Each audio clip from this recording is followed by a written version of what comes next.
The Denver Broncos defense just earned one of the boldest signs of respect in the entire NFL. And honestly, it's hilarious how terrified the league is of our defensive juggernaut, Pat Surtain too. Recently, at an elite wide receiver camp hosted by former Bengals star Chad Johnson, some of the top wideouts in the league, names like Courtland Sutton, Yama Chase, and Jerry Jeudy, were caught on video doing something wild. They were strategizing together just to figure out how to beat Surtain. That's right. The NFL's best are literally teaming up like Avengers, trying to take down a villain they can't touch. And that villain is Pat Surtain too. As Mile High fans pointed out, it's like watching these receivers scheme against Thanos. That's the kind of fear and respect he commands. Even Sutton, who battles him daily in practice, looked stunned in the footage, like, how do you even begin to beat this guy? In the video, Chad Johnson even acts out different routes to try and beat Surtain. But every receiver had the same response. That won't work. Why? Because when Surtain lines up in press coverage, he's ice cold. He doesn't bite on fakes. He doesn't panic. He waits. He reacts. And he shuts you down. And the stats back it up. Let's run through some of the names he erased in 2024. DK Metcalf, 39 yards. George Pickens, 16 yards. Mike Evans, 8 yards. Raiders top receiver, 24 yards. Jets, practically locked down. And in one game, due to a concussion on the first play, he allowed 0, because he wasn't even there. Not a single receiver topped 45 yards on him in a game last season. Just think about that. His worst performance was still better than most corners' career highlights.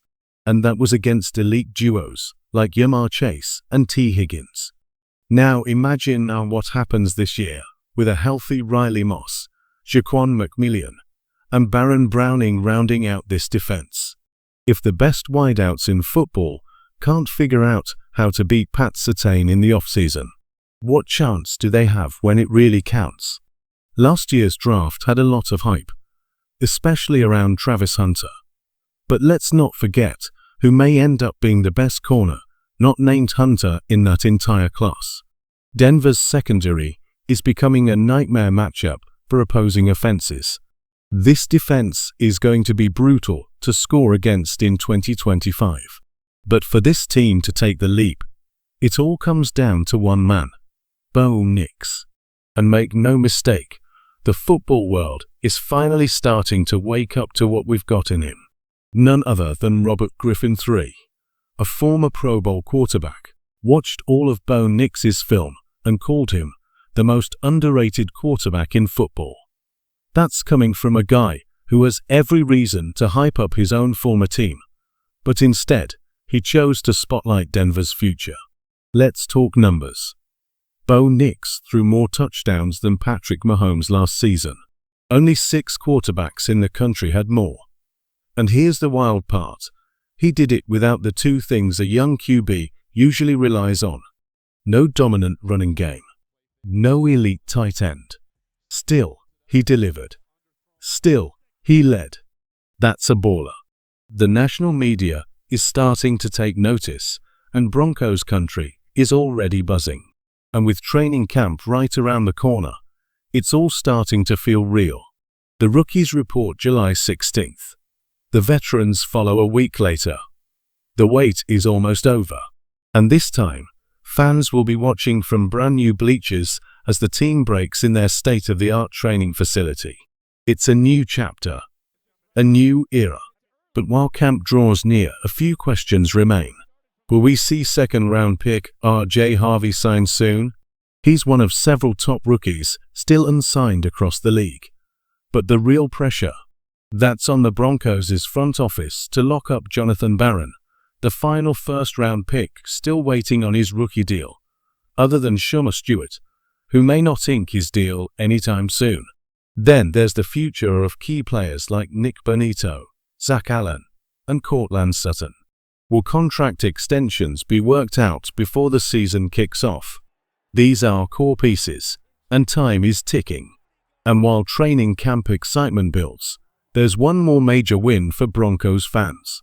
A one-on-one interview with Marvin Mims Jr. is on the way, and it's shaping up to be something special.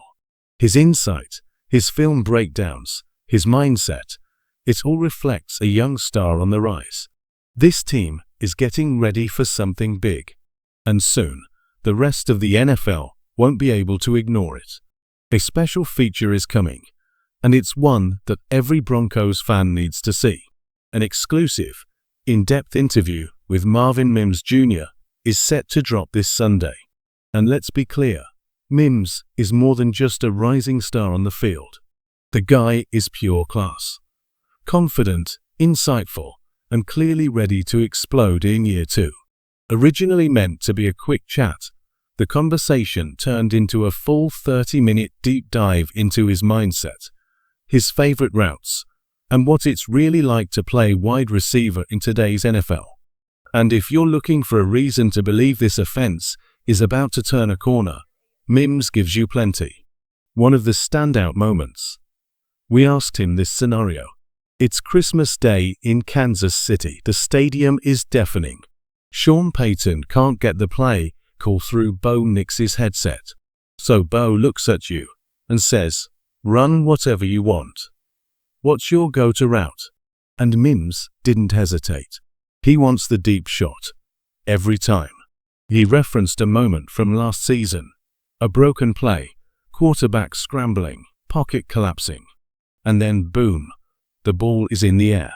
He adjusted, tracked it, and made a play that no one saw coming. That's the beauty of football. That unscripted chaos that separates playmakers from placeholders. You think you're covered.